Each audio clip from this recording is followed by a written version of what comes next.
poco por accidente en realidad, porque originalmente yo tenía una beca para seguir estudios de doctorado en Francia en los años 80 y como ocurre a menudo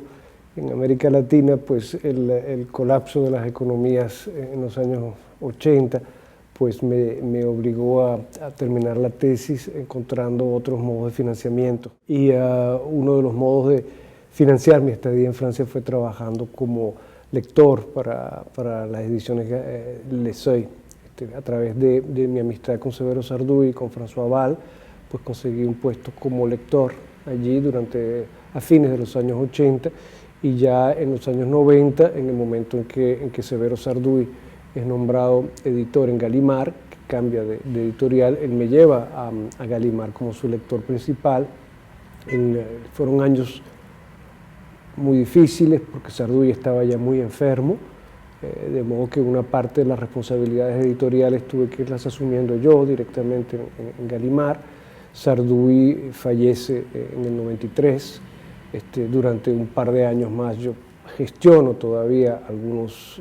libros de su colección La Nueva Cruz del Sur, que él trató de lanzar en los 90, y en el año 95 ya me ocupé directamente de todo el campo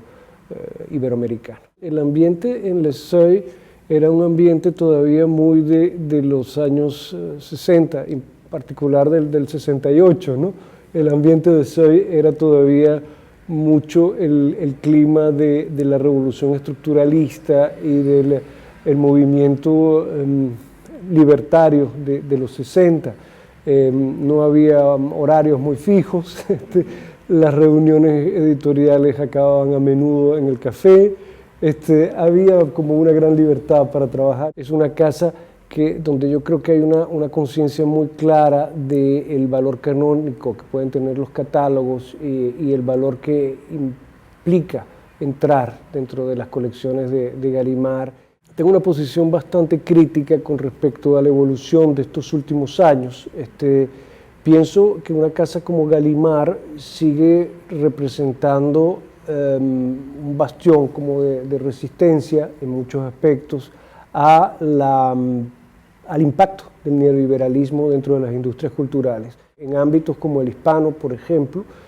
ha sido devastador en muchos aspectos, sobre todo por lo que toca a el rostro cultural de la edición, que ha sido muy dañado por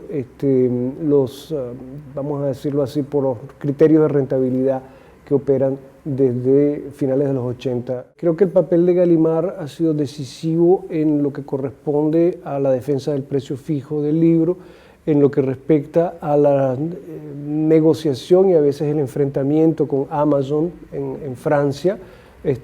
por lo que toca al precio del libro electrónico, y ha sido una casa sumamente solidaria en la ayuda a la librería y a la pequeña y mediana librería independiente. Tengo la impresión de que en estos últimos años, tanto en América Latina como en Francia, como en la propia Alemania, vemos la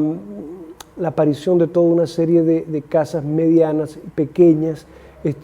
Vemos que la librería resiste y que el papel han resistido. Y vemos también que la cuestión del valor simbólico o si quieren, el valor literario, que no es necesariamente el valor de los niveles de ventas de un autor, sigue siendo un tema de discusión tanto dentro del ámbito académico como fuera del ámbito académico, e incluso sigue siendo uno de los temas de discusión dentro de las nuevas editoriales. En Francia, la edición digital de textos literarios no pasa todavía el 5% del mercado total. Creo que el modelo norteamericano es distinto, porque no existiendo precio fijo del libro, en Estados Unidos se cargaron a todas las librerías independientes y entonces pasaron a depender directamente de Barnes & Noble, de Amazon y de los grandes grupos de distribución. En el caso francés es diferente, en el caso europeo en general es diferente, y creo que el caso europeo ha mostrado que existen otras alternativas para organizar el negocio del libro, que el papel puede sobrevivir dentro de esas formas alternativas, e incluso diría, no sé si puedo atreverme a decirlo, pero me gustaría en todo caso esbozar la hipótesis de que el mundo norteamericano que se quiso erigir como modelo único de gestión del libro en los años 90 y 2000, está viviendo ahora los efectos también de esta resistencia de otro modelo alternativo europeo, porque también en los Estados Unidos el papel está volviendo a tener una presencia y estamos viendo resurgir pequeñas librerías, la pequeña librería que resiste en algunos puntos como la costa este, California, pero ya es un signo. Creo que es bueno que existan estas formaciones universitarias si son capaces de aportar los dos elementos que forman a un editor: su lado humanista y su lado, por supuesto, de gestor de un negocio. Porque lo que vimos en los años 90 y en los años 2000 fue la llegada a muchos de estos grupos, grandes grupos editoriales, de gestionarios que no tenían, o administradores que no tenían ninguna formación en literatura. Mi política desde el comienzo, los años 90, 95, 96, que comencé a buscar autores para la casa, ha sido la de ir directamente a América Latina, reconociendo toda la importancia que tiene la vitrina española para la literatura latinoamericana. Pienso que esa vitrina no es transparente y que es evidente que no es una vitrina tampoco exhaustiva, que hay otras voces latinoamericanas que no están representadas en ella, y que un editor de Gallimard, si se sitúa en la vieja tradición de gente como Valéry Larbaud, como Caillois, incluso más cerca de nosotros, de gente como Héctor Bianchotti o Severo Sarduy,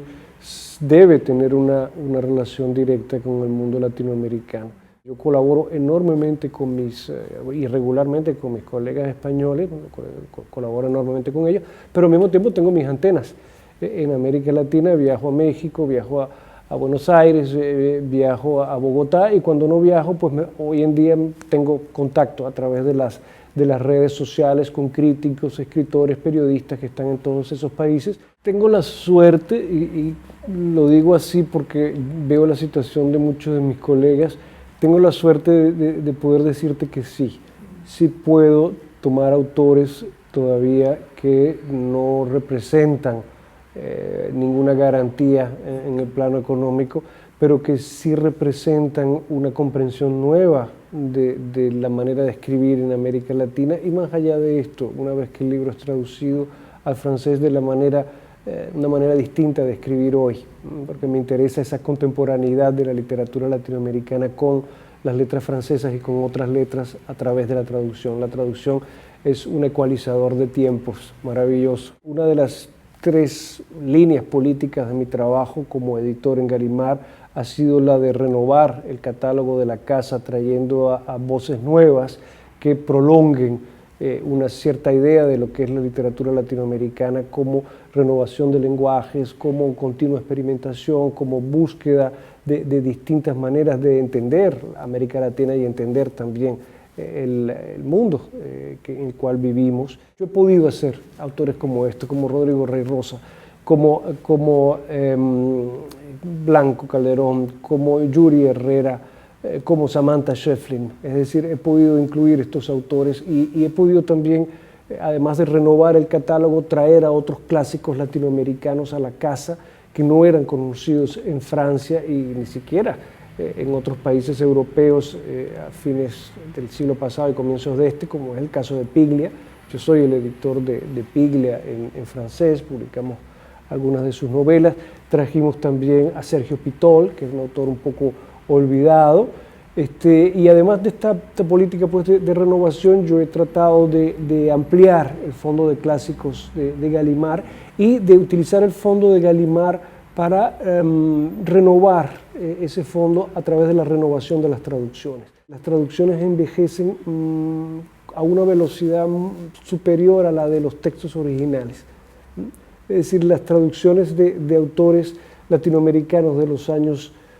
40, 50, 60, muchas veces hoy suenan muy lejos. Líneas políticas en mi trabajo han sido la renovación del fondo a través de nuevas traducciones de autores clásicos, como por ejemplo Juan Rulfo. Hicimos una nueva traducción de Pedro Páramo y del Llano en Llamas a comienzos de los años 2000. Yo he tratado de mantener ese fondo publicando las obras de los autores que ya estaban en el catálogo en el momento en que llegué. Por ejemplo, seguimos publicando a Fuentes, seguimos publicando a Octavio Paz, seguimos publicando a Vargas Llosa, y he tratado de incorporar nuevas figuras clásicas y menos clásicas al catálogo de Gallimard, clásicas como Pitol, por ejemplo, o Piglia, y menos clásicas como todos estos jóvenes que acabo de mencionar, Blanco. La diferencia entre las políticas editoriales que uno puede llevar adelante en una casa como Gallimard y las que llevan adelante otras editoriales con un perfil o en todo caso con expectativas mucho más comerciales, es una diferencia de tiempos. Es una diferencia de tiempos. Yo quiero darle a mis autores el tiempo largo de encontrar a sus lectores a través de la edición, tratando de que dure en librería un poco más la edición en tapadura y tratando luego de mantener el bolsillo y de relanzar el bolsillo. Ese trabajo es un trabajo muy intenso que hacemos de promoción de estos jóvenes autores, tratando de que lleguen a encontrar a sus públicos, pero es un trabajo de largo aliento, es algo que no se puede, yo no puedo exigirle al mercado que tengo en Francia que reaccione inmediatamente y me dé 10.000, 15.000 lectores para estos autores. Hay que saber que eso es un trabajo de un largo plazo.